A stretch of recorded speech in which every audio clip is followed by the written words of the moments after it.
தமிழர் அதிமுக கூட்டணிக்கு வருமான்ற கேள்விக்கு இன்னும் 8 மாசம் இருக்கு, பொறுத்திருந்து பாருங்க அப்படின்ற அளவில் வந்து பதிலளிச்சிருக்க. நாம் தமிழர் கட்சி அதிமுக கூட்டணி வைக்க மாட்டோம்.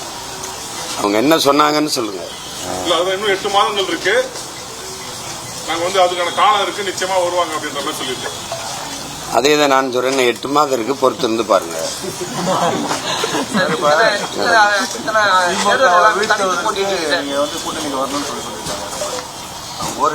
திமுக சொல்லுது பிஜேபி வரவிடாம வீழ்த்தணும்ட்டு,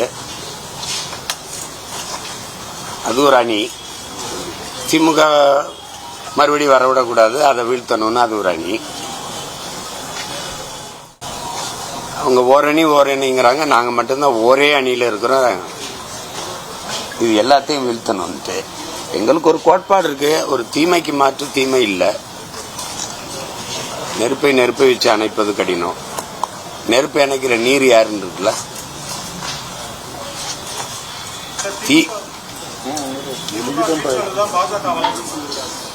யாரு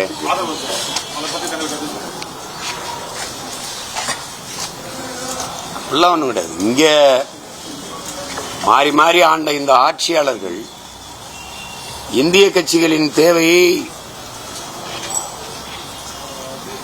ஏன் ஏற்படுத்துறாங்க? இந்த மண்ணுக்கு மக்களுக்குமான தேவைகளை அதிகாரத்தில் இருப்பவர்கள் நிறைவேற்றி இருந்தா அந்த கட்சிகள் இந்த நிலத்துக்கு வர வேண்டிய வளர வேண்டிய அவசியம் ஏன் உருவாகுது? வலிமைமிக்க காவல் படையை வைத்திருக்கிற நாம சிபிஐ விசாரணை கேட்கும் போது அப்ப நம்மகிட்ட இருக்கிற காவல்துறையை விட மத்தியில் ஆட்சியாளர்கள்ட்ட இருக்கிற அந்த சிபிஐ சிறப்பா விசாரிக்கும், நீதியை நிலைநாட்டும், உண்மையை வெளிக்கொண்டு வரும்னா அது அரசே கேட்கறது, ஆட்சியாளர்களே கேட்கறது எப்படி? அதனால ஒண்ணும் இல்லை. அவங்க இந்திய கட்சிகள் தமிழ்நாட்டுக்கு ஏன் தேவை ஏன் சொல்லுங்க. எனக்கு அதுக்காக நிப்பாங்க காங்கிரஸோ அல்லது பாரதிய ஜனதாவோ. தமிழ்நாட்டுக்கு தேவை ஏன் யாராவது சொல்லுங்க. காவிரி நதி நீர்ல எனக்காக நிக்குமா? ஒரு சொட்டு தண்ணி கூட கொடுக்க முடியாதுன்னு சொல்றது காங்கிரசும் பாரதிய ஜனதாவும் தான். கர்நாடகால முல்லை பெரியாற்று நதிநீர் உரிமைக்கு காங்கிரஸ் எனக்காக நிக்குமா? தமிழ் மொழி மீட்சி, தமிழ் மொழி வளர்ச்சி அதுக்காக நிக்குமா? என் நிலத்தின் வளத்தை காக்க நிக்குமா? என் மலை, என் மணல், என் காடு, என் கடல் எதாவது நிக்குமா? ஏதாவது கட்சி நிக்குமா? இல்ல திராவிட கட்சிகள் தான் நிக்குமா? இந்த கட்சிகள் தான் நிக்குமா? சும்மா பேசுவாங்க. பாரதிய ஜனதா கட்சி, காங்கிரஸ் எனக்கு எதுக்குன்னு சொல்லுங்க. இதுக்காக காங்கிரஸ் இருக்கணுங்க, இதுக்காக பிஜேபி இருக்கணும்னு. இந்திய ஒற்றுமை, அதுக்காக இந்திய ஒற்றுமை, தேசிய ஒருமைப்பாடு, இறையாண்மை பேசுற காங்கிரசும் பாரதிய ஜனதாவும் இந்திய கட்சிகள். கர்நாடகா என்று வரும்போது கர்நாடக மாநில கட்சியா இந்திய கட்சியா? யாராவது சொல்லுங்க. என்னுடைய பேட்டியை கேட்டுக்கிட்டு இருக்க பொதுமக்கள் சொல்லுங்க, அறிவார்ந்த மக்கள் சொல்லுங்க. சொல்லுங்க. தண்ணின்னு கேட்டா அடிச்சு விரட்டுற அதிகாரம், ஒரு சொட்டு தண்ணீர் தமிழனுக்கு கொடுக்க முடியாதுன்னு சொல்ற அதிகாரம் இந்திய இறையாண்மை ஒருமைப்பாடை காப்பாற்றுதா? என்னோட பழுப்பு நிலக்கரி, என் நிலத்தின் வளம் எல்லாம் இருக்கும் போது, என் நிலத்தில் இருக்கிற அணு உலையில் இருந்து மின்சாரம் எல்லாம் இருக்கும் போது, அணுவுல வெடிச்சா சாவு எனக்கு, பயன் எல்லாம் இருக்கும். என் நிலத்தில் தோண்டி எடுக்கப்படுற எரிகாற்று, பயோகேஸ், மீத்தேன், ஈத்தேன் எல்லாம் இருக்கும்.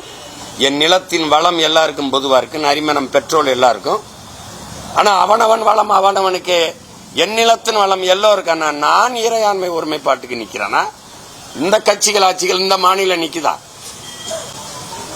யார்கிட்ட பதில் இருக்குதுக்கு? யார்கிட்ட பதில் இருக்கு? என் மொழி சிதைஞ்சு அழிஞ்சு போச்சு. எங்களுடைய இறைவன், எங்களுடைய கோயில், எங்களுடைய இறைவன் முருகன், சிவன், மாயூன், அதான் பெருமாள். இந்த கோயில்களிலே தமிழ்ல வழிபாடு இல்லையே. திருமாலை பாடிய ஆண்டாள் கோயிலேயே, திருவில்லிபுத்தூர்லயே ஆண்டாள் கோயிலேயே தமிழ்ல அவ பாசுரத்தே பாடுறது இல்லையே. தமிழில் பெருமாளை பாடிய ஆண்டாள் கோயிலேயே ஆண்டாளுடைய பாசுரங்களை பாடுவதில்லை. இதுக்கு பிஜேபி பேசுமா? திருச்செந்தூர் முருகன் கோயில்ல தமிழ்ல குடமுழுக்கு கேட்டு முருகன் பேரன் சீம போறான்னா இல்ல இந்திய ஒருமைப்பாடு, தமிழ் வளர்ச்சி இதெல்லாம் பேசுற திராவிடம் பேசுதா? இல்ல இந்த கட்சிகள் பேச்சாகிறாது பேசுமா? பிளே ஸ்டோர் மற்றும் ஆப் ஸ்டோரில் இருந்து பாலிமர் செயலியை QR கோடு மூலம் பதிவிறக்கம் செய்யுங்கள். செய்திகளை உடனுக்குடன் பெறுங்கள்.